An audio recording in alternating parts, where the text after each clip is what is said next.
Hello everyone, welcome back to Dr. Gilead Show.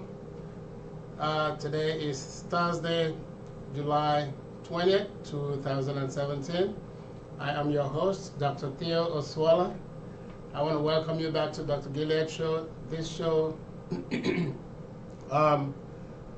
is on WBGI Radio and also on Facebook Live. You can call on WBGI Radio 301-429-9247, and also you can send us a tweet, and you can also write on our page on Facebook Live, on Facebook, Dr. Theo Oswala MD, and we will respond. You can also ask a question or you can make a comment. We will take it from there. Today we are completing our discuss on dementias, neurocognitive disorders. Today we're completing our talk on dementias.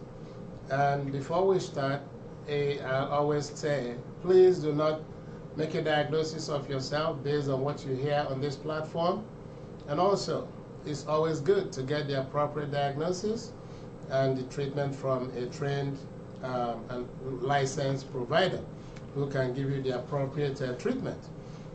Dr. Gilead Show, the producers, the guests, and the host, I cannot be held responsible for what anyone does based on what they hear on this platform. So having said that, welcome back to Dr. Gilead Show. Thank you very much for tuning in every day, every Thursday on our show. This is purely educative. I'm doing this purely to educate the public so people can know when to get help, what to look out for, and how to help themselves and family members and loved ones. Today we are concluding on dementias. We have talked about the big ones, Alzheimer's dementia. We've also talked about vascular dementia. We've also talked about Lewy body dementias. But today we're going to talk about what I have lumped together and called dementia due to other causes.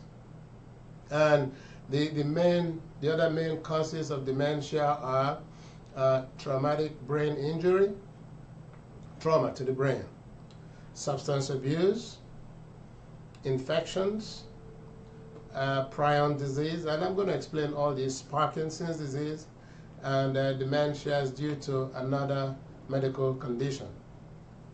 So if we start with dementias from traumatic brain injury, we know that when trauma happens to the brain, it causes some damage to some part of the brain depending on what part is affected. So, traumatic brain injury is known to be the best established environmental risk factor for dementia. That means this is been established, that is well known that traumatic brain injury can cause dementia. It is estimated that 2% of the U.S. population live with long-term disabilities due to prior TBI. So 2% of all of us who live in America live with brain problems, long-term effect of brain problems due to traumatic brain injury. Recent reports on traumatic brain injury in football, if we remember, there's even a movie about it that has really brought a lot of attention to football and also hockey, as well as it's also known to affect boxers as well. So these have brought to light again about the effect of traumatic brain injury, what we call chronic traumatic encephalopathy. That means inflammation of the brain due to trauma, chronic traumatic encephalopathy. So this is caused by continuous trauma to the brain, and this happens in sports, mainly boxing and hockey, because of how rough these sports are. as well as in football. But we also know about kickboxing, which is very crude, very raw, that we're yet to begin to find out the effect of all that on the brain. But it is also known that in young children and elderly individuals, falls are the primary causes of traumatic brain injury. And also, it leads to hospitalization.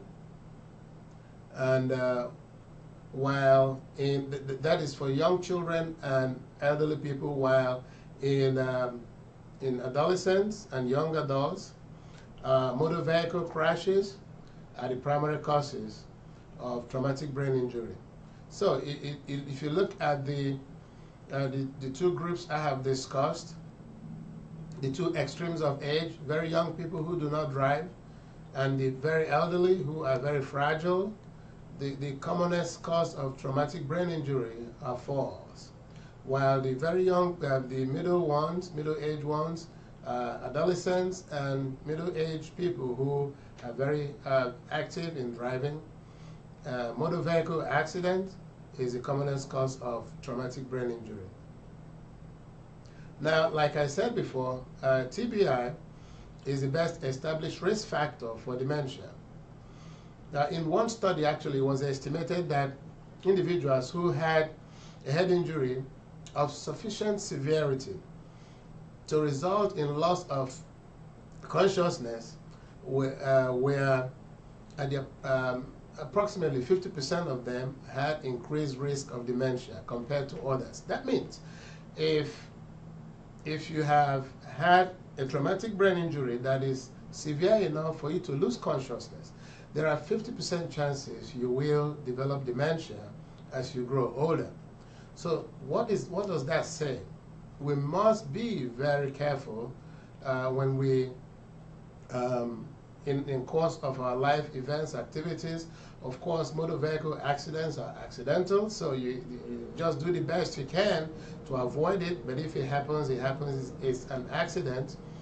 But the other things people do, which I'm going to go through, that could cause traumatic brain injury, we should do the best we can to stay away from it. So what happens to the brain after it's injured due to trauma or continuous trauma like in boxing or football? So what happens? Now, it's been shown that traumatic brain injury results in degeneration and of the brain cells and progressive atrophy. Atrophy, as the brain continues to be traumatized, what happens is the blood supply, as the brain shakes inside, the blood supply cut off, and gradually the brain will begin to shrink. So there's atrophy of the brain. The brain decreases in size, and there is a gradual patchy loss of brain mass at different aspects, at different parts of the brain. So there's a progressive atrophy, progressive loss of substance that continues at least 1 year after the injury. So it's been shown, clearly shown from autopsy to MRIs, that you have a gradual loss of brain mass. It's also well known that multiple mild traumatic brain injuries result in late life dementia. So, and we know that this was actually recognized in professional boxing as early as 1920s. It was recorded that Harrison Maitland in 1928 actually described the early symptoms of dementia in people that had multiple low continuous traumatic brain injury. He described acute early symptoms of staggering, disequilibrium associated with mental confusion, and signs of slow muscular movement. And he also said that at later years, they developed signs of Parkinson's, which include tremors, unsteady gait, masked faces, and mental deterioration. So these are classical, and this has been well documented that people who have constant slow multiple mild traumatic brain injuries gradually have decrease in the size of the brain. The brain keeps shrinking to very low levels, and before you know it, they begin to manifest with problems of memory and all that, as we discussed concerning dementias. So, and this particular gradual loss of brain mass led to the term called dementia pugilistica, which means dementias from punching. So, and this was also recently described in the movie, as well as in research done by scientists. All right, so that is traumatic brain injury. And what do I say there? If you are playing football, you are a boxer or kickboxing, you must make sure that your head is protected. That's why some people, good boxers, a lot of belts under them, but by the time they turn 50 or they retire, they become vegetables. They cannot enjoy the money. We know a classical of our great world champion, Muhammad Ali. In his last days, he had bad Parkinson's. And when he came out in the public, he was shaking so bad. And because he took a whole lot of punches to his head. And while smart boxers like Mayweather will always dodge, he can't get his head. He will always snake out anytime he ever hardly got hit on his head. But we'll see what's going to happen in the next fight he will have coming few weeks. But anyway, so stay safe, guys. You're a footballer, you play football, you play soccer even, and hockey. Make sure you protect your brain, your head, so that you don't get hit. Because at the end of the day, you may make a lot of money, but you may not be able to enjoy it. Traumatic brain injury secondary to dementia secondary to traumatic brain injury is well documented. It is classical. You do not want to have it. We want the money from sports, but please protect your head. That is that on dementias caused by traumatic brain injury. Number 2, cause of dementia, the other group, is drug abuse. Drug abuse. We know that it's said that the brain of drug users resembles early Alzheimer's. This has been well documented a long time ago. It's been well documented, and the symptoms are similar. Is well documented, and people know it. So bringing it up here today also helps us to know some of these things. And we've talked about substance abuse here. So everyone, I believe, has listened to that podcast, but I want to encourage everyone to go listen again. How drug abuse this time can cause dementias. Now, it is well known that there is a link between alcohol abuse and dementia. Young drug abusers are up to 3 times more likely to suffer brain damage than those who do not use drugs. Secondly, we know that alcohol is directly toxic to the nervous system. So alcohol is toxic to the brain. It's known that a small amount of alcohol use once in a while, occasionally, is not a bad thing. But there was a joke recently somebody sent to me. They asked a guy, how often do you drink alcohol? He said occasionally. And he was asked, how occasionally? He said regularly. So he drinks alcohol occasionally, and the occasional is regular. So which means he drinks alcohol regularly. But you know, when people drink alcohol, they try to minimize it because they know they are taking too much. So they they always they always try to show people that they're not using a whole lot. But we know that the use of alcohol is very toxic to the brain, and people are encouraged to cut it out. If anything, drink just a little for the time being. Don't drink too much. All right, so alcohol is toxic to the brain directly, and it's been shown to cause brain damage. So you have gradual loss of brain mass, and as time goes on, they develop dementias. That is one. The other substances that could also cause brain damage are stimulants. The stimulants we talked about. We've talked about cocaine, phencyclidine, the famous PCP, and other stimulants can cause brain damage. So what happens is when people do these stimulants,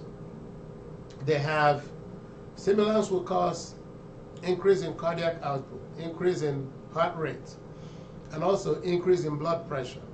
What that does is that because the blood pressure is increased, the heart rate is increased, so it pumps, the heart pumps blood at a very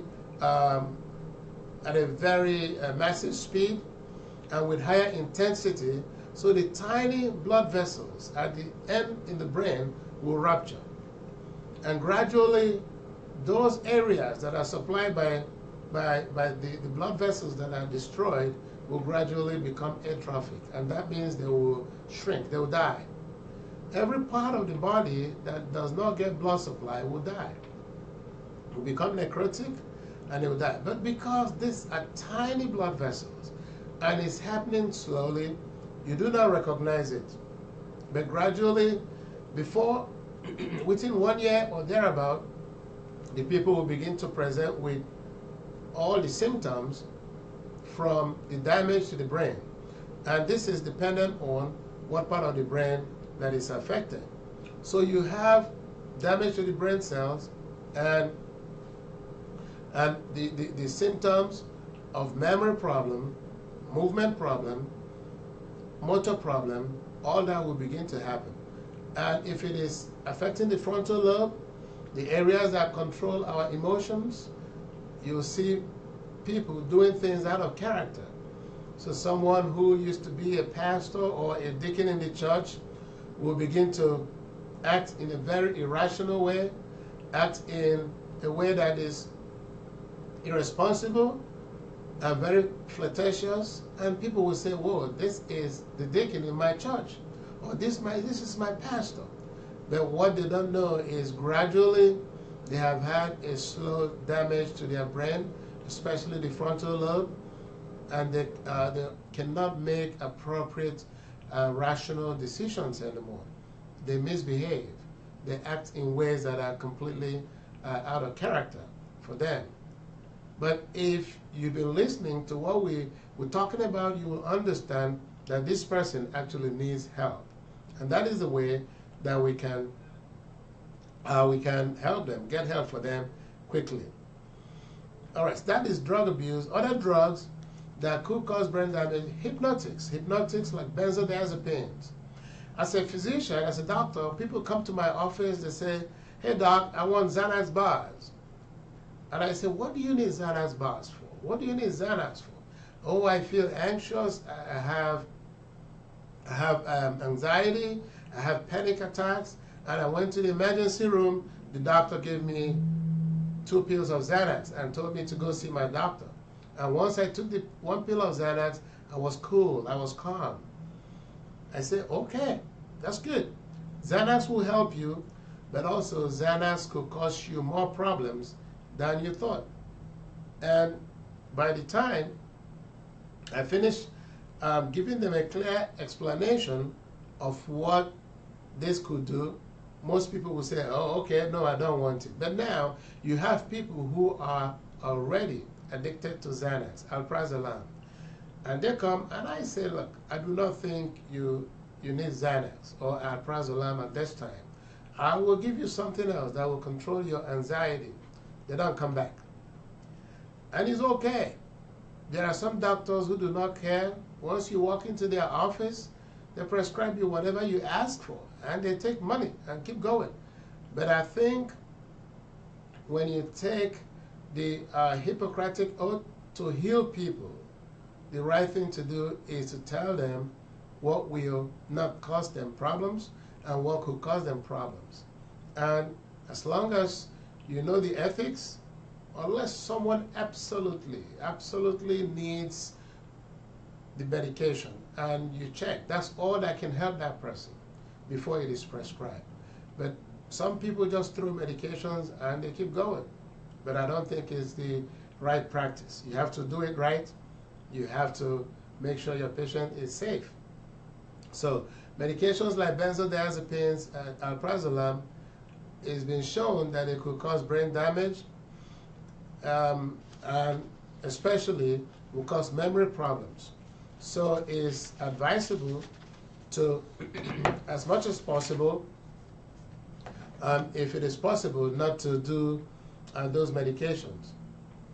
Now, and if you check the side effects of alprazolam anywhere, clearly listed is amnesia. Amnesia is difficulty with remembering or recalling events, forgetting stuff, and that is one of those side effects that alprazolam could cause. So it's always good to know that these medications can cause this problem, and you stay away from it. All right. The other problems, the other things that could cause dementia are things like infections.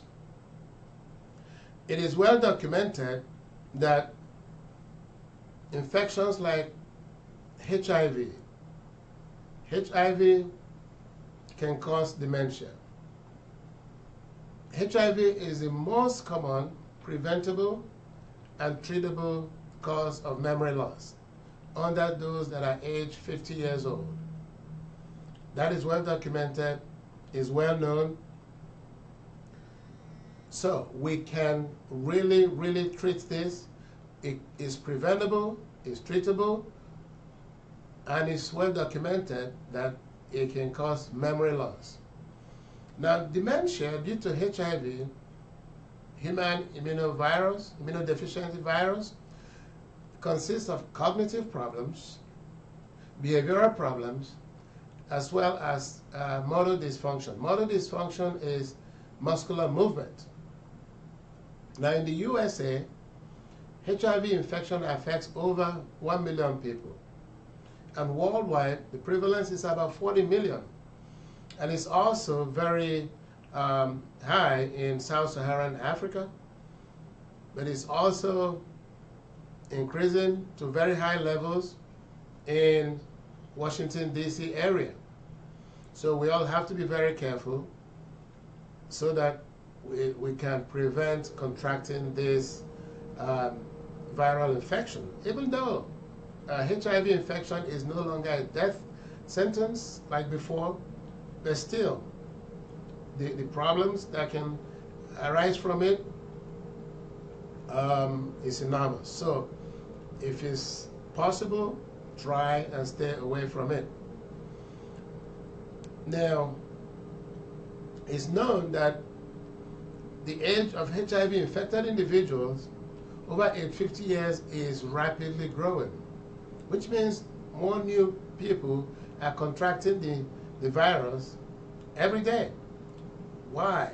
Is it that people are really careless in their sexual activity, or is it a mistake? It could be one of those. It's known that early in the epidemic of epidemic dementia, early when HIV started, the epidemic of dementia associated with HIV was a common outcome of advanced disease. with more than 50% of all HIV infected people having dementia. So, but now that is better controlled because of new treatment, and people are learning much better on how to stay safe. So that is one other a very important infection that people must try. Do the best you can to stay away from it. Make sure you don't contract it, because there is no cure. But actually, there are there are treatments for it that prevent worsening or prevent the long-term effects. Number 4, the other disease that can predispose to dementia is prion disease. Prions are infectious proteins. I don't know how many people remember mad cow disease, especially in Europe. So these are fine proteins that are infectious, and they are actually transmitted from poorly cooked beef, steak. For those of us who eat half-done steak, you have to watch it.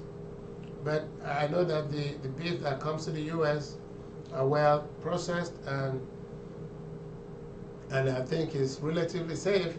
But prion disease is one of those infectious proteins that we could get from eating infected cow. That is that. Now, the infection from prion disease have a broad spectrum of clinical manifestations. And this includes dementia number 1. So when people are infected by such infective proteins, they have dementia, poor memory, attention problems, and behavior problems. They could also have ataxia, difficulty with gait, unstable gait. They're standing and they're staggering, or they're walking. They may fall because of the effect of the infection of this protein in the brain. People who are infected with prion disease also have insomnia, difficulty sleeping. And some could have paralysis, paraplegia. That is infection in the spinal cord, which will cause paralysis of both legs. They also have some behavior that are out of character for them, deviant behaviors. So, and when they die, an autopsy of the brain ranges from atrophy, which means reduced or shrunken brain, reduction in the size of the brain.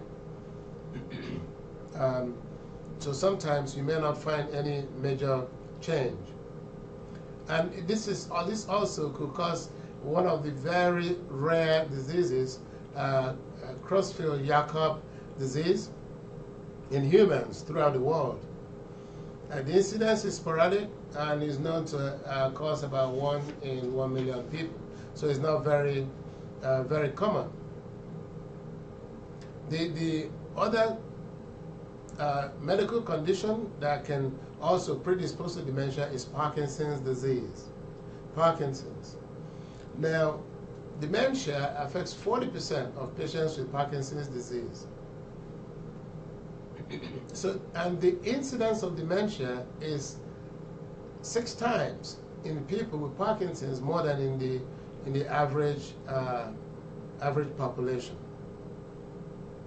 Memory is a major problem. 67% of people with Parkinson's disease, dementia from Parkinson's disease, will have a lot of memory problems. Also, it's known that attention problems is very high, and their attention and concentration fluctuates compared to the other forms of, the other causes of dementia, like Alzheimer's dementia. We shall look at the other medical conditions that can cause dementia, but we're going to take a short break, Don't go away. You are on Dr. Gilead Show. We're talking about the other medical problems that cause dementia. Don't go away. You are on Dr. Gilead Show on Facebook Live and on WBGR Radio. Please stay tuned. We'll be back shortly.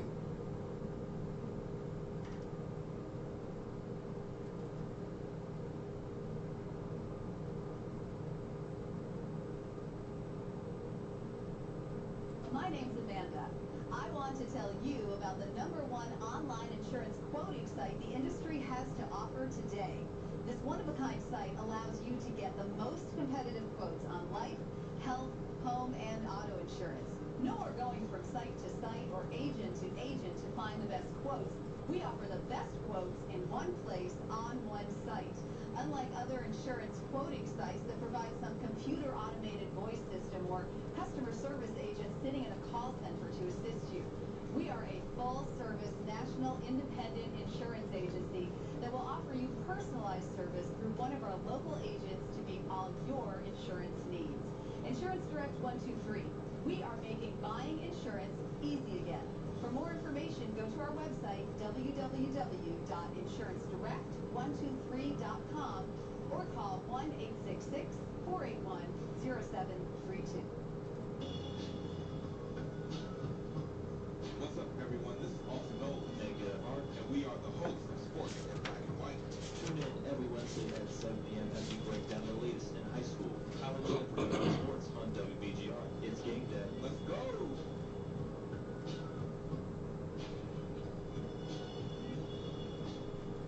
Attention DC, Maryland, and Virginia. It's time for a new day. Do you dread waking up trying to figure out what to do with your hair? Tired of looking at the same old style for your dreads? Then it's time to come to Hair by Lucretia, specializing in natural hair, lock maintenance, braids, and weaves. Superb quality and the best rates in the area. Call Lucretia at 202-904-7618. Call now. No, now, before you forget. And again, the number is 202-904-7618. Tell her you heard about it on WBGR.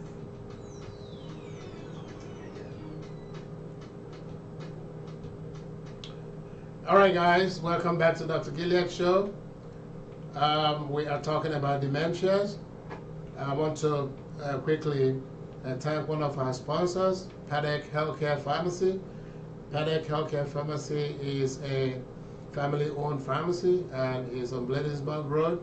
Their phone number is 301-277-7107. 301-277-7107. Thank you, Paddock Healthcare Pharmacy, for supporting this show. We appreciate you. Welcome back, ladies and gentlemen. I want to recognize John. John is from Sweden. Also, Emmanuel from Nigeria.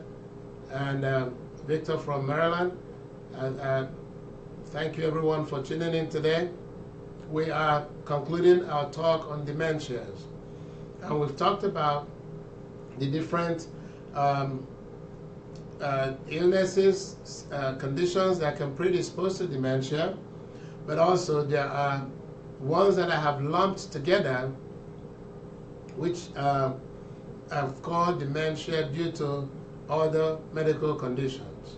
And these are, it's good to listen to this. This is important, so that you can know when you have any of these conditions, you can quickly go get help, because a lot of the conditions are treatable, preventable, and if you treat them properly early enough, it will not predispose to dementia. That is why this part of this talk is very important. I encourage everyone to listen to this podcast. We are on Facebook Live, and also if you look out at the Gilead Show on YouTube, you'll find all the topics, all the things we've talked about, and you can listen to them. Dementia due to another medical condition. Number one here the things that are called structural lesions. Structural lesions are things that are physical in the brain. Things like brain tumors. There are people who have benign brain tumors. If it is not malignant, that means it's not dangerous. It's just a mass. Once it's taken out early, it's okay. So when you have persistent headaches, heaviness in your head, throbbing headache, visual problems, please go get help immediately. It may be a tumor in the brain. And I'm not saying all headaches are from tumor in the brain, no. But if you feel anything strange happening to your brain, to your head, go get help so that you can be checked out. The other things are hematomas. People sometimes have little bleed in the brain, and it forms a little lump, and it may cause headaches and pain, dizziness, until they are removed. If they are not removed, they will continue to cause pressure in the brain, and at the end of the day, it may predispose to dementias. We also have hydrocephalus, the one that we call normal pressure hydrocephalus. In normal pressure hydrocephalus, people have difficulty with gait. They have difficulty lifting their feet off the floor, and when they want to make a turn, they go in little short steps turning. They may also have dizziness and headaches. So once you're having such symptoms, it's always good to go get evaluated. Go see your doctor, who can refer you to the appropriate specialist, who will take a look, get an MRI of your brain, do all the testings so that you can be treated appropriately and the long-term effect of dementia will be avoided. 2, there is also low oxygen that to the brain that can cause dementia, what we call hypoperfusion, and that is things that will reduce blood flow to the brain. We all know that our brain functions when blood pumped by the heart carries oxygen to the brain. Now, anything that will reduce oxygen supply to the brain could, at the long run, cause dementia. So things that reduce oxygen carrying capacity, like if people are in a place with low oxygen level, or people who are trapped in, or people, I've heard about people who try to kill themselves and they lock their garage, run their car, and they inhale carbon monoxide from the exhaust pipe of the car. What happens? The carbon monoxide attaches to the hemoglobin in the blood, and once that happens, it displaces the oxygen. So oxygen to the brain is reduced, and people have brain damage, and that is called hypoxia, low oxygen level, and that could cause dementia in the long run. The other things that cause hypoperfusion are things like congestive heart failure. That is when the heart is not pumping properly. The heart has failed. It cannot pump adequate amount of blood to the brain through the lungs. So oxygen in the blood is not enough, or not enough blood is going to the brain. So they have hypoperfusion, and that could result to dementia in the long run. We know about some deficiencies. Thiamine. Thiamine is one of the vitamins that could cause damage. Lack of it could cause damage to the brain. And this happens very much often in chronic alcoholics. So when people do a lot of alcohol, it causes damage to their brain, and because they are not able to absorb thiamine, they have a brain damage. So it is very, very important that we make sure that our diet is balanced. We can take multivitamins. Also, niacin is very helpful. So lack of any of these will cause dementia at the long run. Also, vitamin B12 and folate. So lack of any of these will cause problem in the brain, leading to dementia. And that's why when people come to me and they're having memory problems, so one of the things I look for is to check the vitamin B12 level as well as the folic acid level in the blood.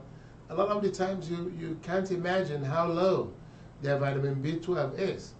And once we prescribe vitamin B12, high dose vitamin B12 as well as folate, their memory could improve. This is classical. Now there are other infections that we must note here. Syphilis. Syphilis is a sexually transmitted disease. If someone contracts syphilis, the first thing that happens is they develop a hard ulcer, a hard sore on the sexual organ. It could be on the penile shaft, it could be on the penis, it could be on the vulva, in the vaginal area. It is not painful. So you have someone who has sexual intercourse with somebody, and after 4 days to 1 week, they develop an ulcer in their vaginal area or in their penile area. And you touch it, there's no pain. And they ignore it. If it is not treated, it goes away. That is primary chancre. That is what it's called. There's no pain. And because there is no pain, a lot of people ignore it. They put antibiotic cream and all that. They think the antibiotic cream will kill it. No. But whether you treat it or not, it heals. And what happens is it stays dormant in the body. And if nothing is done, you get secondary syphilis. This time, it affects other parts of the body. And if it's not treated, then you get tertiary syphilis. This is the time it affects the central nervous system. So you have neurosyphilis. Neurosyphilis affects nerves. It also affects the brain. This will cause dementia in the long run because it causes damage to the brain. So once you have an ulcer in your sexual organ or in your anal, perineal, penile, vaginal area, please go to a doctor so that you can be appropriately diagnosed and treated. It may be syphilis, especially if the wound is not painful. That is most likely syphilis. It's called the primary chancre or heart chancre. Is not painful. Get it treated so that it does not progress to secondary syphilis and cause you more problem. Also, we have cryptococcus. Cryptococcus is usually contracted through through the animals, and it's an infection that gradually affects your brain, and it could cause damage to the brain, causing dementias. There are other problems that can cause dementia. These are things like immune disorders. Lupus. Lupus is these immune disorders are occur when our bodies develop antibodies against our system. So your body develops antibodies that attack your cells, and it causes things like lupus, systemic lupus erythematosus. It could also cause things like temporal arthritis. So what happens is these autoimmune diseases, if not treated, they could also affect the brain and cause dementia at the long run. The other medical conditions that can affect the brain and cause dementia are things like hepatic failure or renal failure. Liver failure or renal failure. What happens is when our liver, remember, our liver is the big organ that detoxifies the body. Our liver, the blood runs through it, and as the blood is going through it, it takes away toxins from our body. When the liver fails, these toxins go to the brain and will cause brain damage. Also, the kidneys do the same thing. The kidneys, what happens, the liver takes away the toxins, sends them to the kidneys, and the kidneys excrete them, take them out. But if the kidneys fail, these toxins will remain in the body and continue to circulate in the brain, in the whole blood, and destroy the brain. So if someone has kidney failure or liver failure and they are not treated ASAP, as soon as possible, they could have permanent brain damage, or even if they get better, they may develop dementia at the long run. So this is a matter of urgency. It's an emergency. It needs to be treated as soon as possible. There are other metabolic conditions that need to be treated. Also, things like epilepsy and multiple sclerosis. In epilepsy, what happens is when someone is having seizures, epileptic seizures, every time they have tonic seizures or they have stiffness, blood supply to the brain is reduced. Oxygen supply is reduced because during the tonic phase of epilepsy, people are not breathing, so they don't take in oxygen. So the oxygen in the blood is reduced, and so oxygen supply to the brain is also reduced.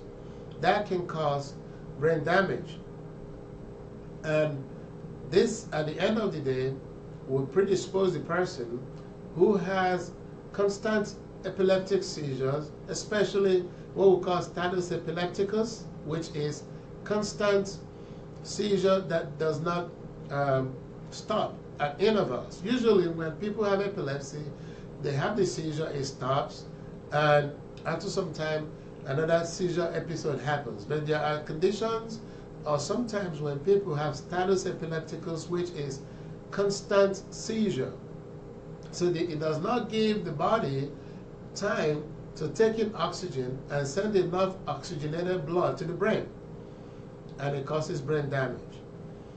They become demented, they have cognitive problems, and they end up coming out with major neurocognitive problems.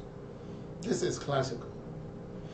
Also, other conditions like multiple sclerosis could also predispose to MS. MS could predispose to dementias.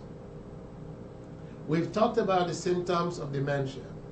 The commonest symptom of dementia is memory problem, cognitive problem, difficulty with memory. And once this happens, the people have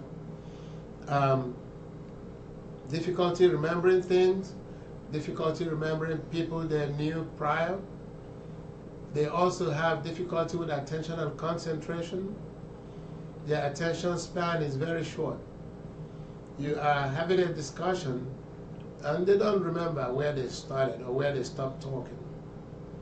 Sometimes they have difficulty finding the right words when speaking. Then depending on what part of the brain is destroyed, they may have behavioral problems. Behavioral problems that like doing things out of character for themselves, or doing things that is usually anybody could stand and say, no, he couldn't have done that. But because the brain is destroyed, they completely do not have control over what they say. They become impulsive, and for no reason, they say and do things that they normally would not do. There are other things that could happen. They may have hallucinations. They may have see things or hear things that are not there. Sometimes they may also forget faces, people they knew prior. They don't remember who they are again. They also have difficulty carrying out everyday tasks. Things that usually they would do, they can't remember to do those things. So these are the things classical of dementias. They may also have difficulty walking, with balance. They have disrupted sleep patterns. They have slowness of movement, stiffness, and the difficulty swallowing, depression, fainting, all kinds of things, because once the brain is affected, everything goes wrong. So these are things that could happen when people have dementias. Now, how do you make the diagnosis? When you go see a doctor, the right thing is for the doctor to take appropriate good history. Once the doctor takes a good history, he can find out exactly where and when this started, how it all started, and he'll take a look at the how it progressed. Look at the symptoms, and the doctor should be able to ask questions concerning all the things I have listed. Take a look at your kidney function, your liver. Have you been predisposed to infections? Have you ever had syphilis infection, wound in your sexual organs that just healed and you did not get it treated? Are you HIV positive? Is your heart functioning well? They'll go through all those, and at the end of the day, the doctor should also do a thorough physical examination. In the physical examination, they listen to your chest, listen to the lungs, make sure you're breathing well, look at the heart, listen to the heart sounds, and also look at your feet, make sure no swelling and all the things that could indicate congestive heart failure or chronic renal disease. They look at and they watch you walk, they check your blood pressure, check your blood sugar, and they send you to the lab for a complete blood test.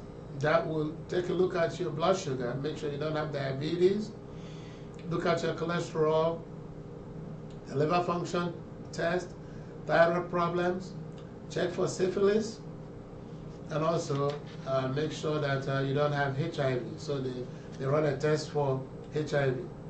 Then an MRI is done, or CT scan if there is anything that makes MRI studies not appropriate. It's also good to do neuropsychological testing. That will help in discerning a lot of things to know what exactly the person may have. In the treatment of dementia, the primary thing, the major thing is prevention. Early detection of all the diseases that could cause dementia and appropriate treatment. Appropriate and aggressive treatment is the key word.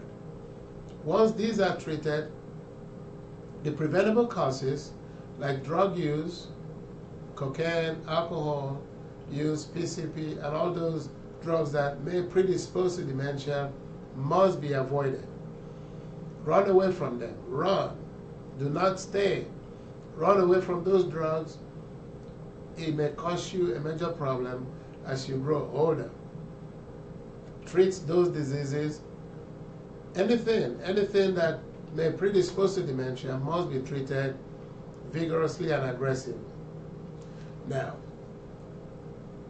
who can help? Your primary care can refer you once you're having memory problems.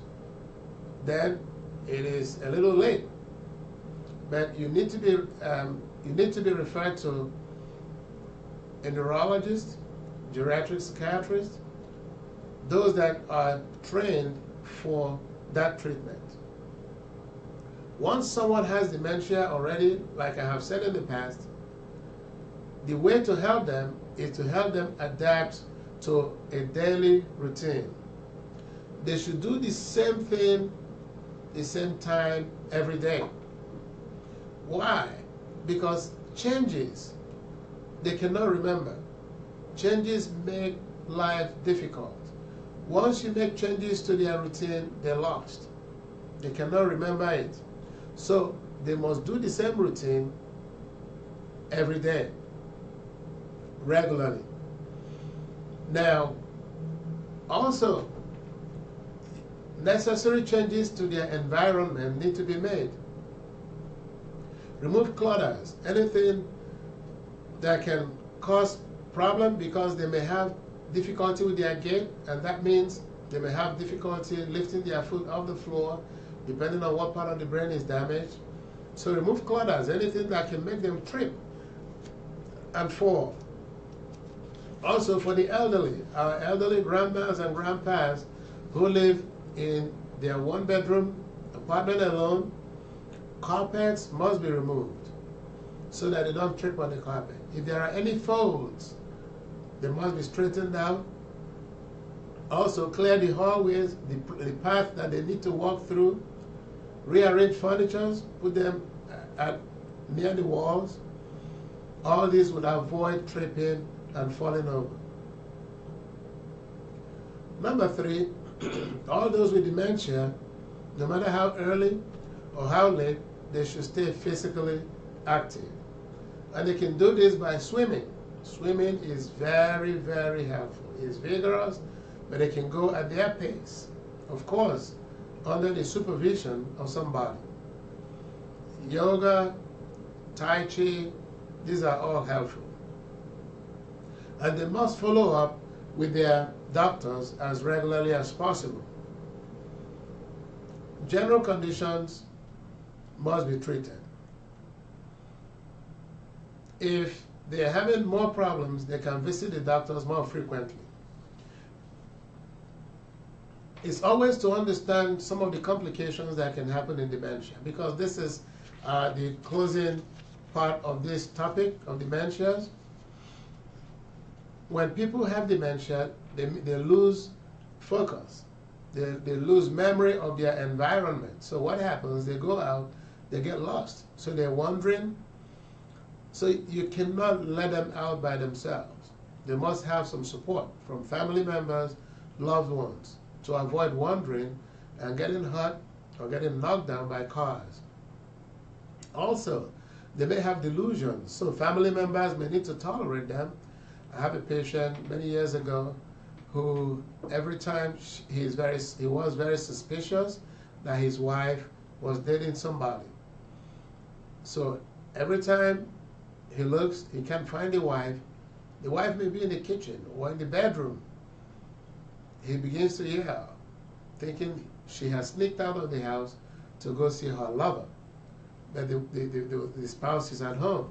So they're very delusional, they're paranoid, they accuse their children and grandchildren of stealing from them, when actually they have misplaced money, or they misplaced whatever thing they're looking for.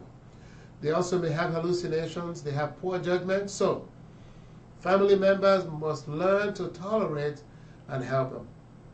They may have depression, they may have gait abnormalities, so they can't walk straight. Also, as the person that has dementia is going through those stressors, the caregivers, the family members who are looking after them, are also stressed. So there is also caregiver burden and stress. So this should also be a high priority for physicians and practitioners who are treating people with dementia. Make time and talk with the caregivers, because the caregivers themselves may burn out, may get burnt out, they may be tired, they may give up. So they may, on their part, have psychiatric or even medical problems.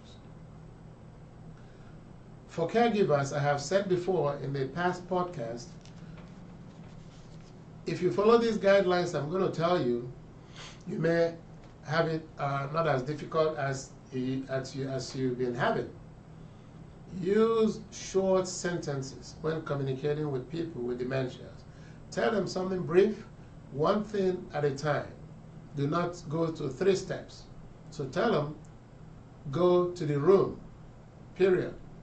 When they get to the room, then you say the next thing. But once you say go to the room, sit down at the dining table, and take your cutlery and begin to eat. Too long. They can't process all that. So one thing at a time. Also, number 2, create and simplify their routine of self-care. So they must bath and dress at the same time every day. So establish a daily routine for them. The meal, their medications, and recreation should be fixed. They have those at every specific time every day. Exercise and sleep. So they know that that is their routine. Once you go out of the routine, they become a problem to you. And try to rearrange them, write things clearly, their names on the door. They will all they will all be managed properly. There is help out there for caregivers. Don't feel frustrated. There is the Alzheimer's Dementia Helpline, which you can call 24/7. It's 1-800-272-3900. If you check online, you will also see many referrals, many places you can call. Also, you can call my office, 301-577-9111, 301-577-9111, and you can come in and we can see you and your loved one. And also, if you think that you're having memory problems, you're having a hard time remembering things, feel free to call my office, 301-577-9111, and we can schedule you and see you at that time. I just want to say thank you for tuning in today. We've talked about dementias. We've concluded the talk about dementias. You can get this on our page on Facebook. You can also go take a look on YouTube. Look at Dr. Gilead's show. Download the podcast and listen to it at your free time. Thank you for tuning in. Stay tuned. We shall see you again next week, Thursday, on Dr. Gilead's show. Same time, same place, Facebook Live, as well as WBGR Radio. I am your host, Dr. Theo Osoala. Thank you for tuning in. See you next week, same time. Thank you.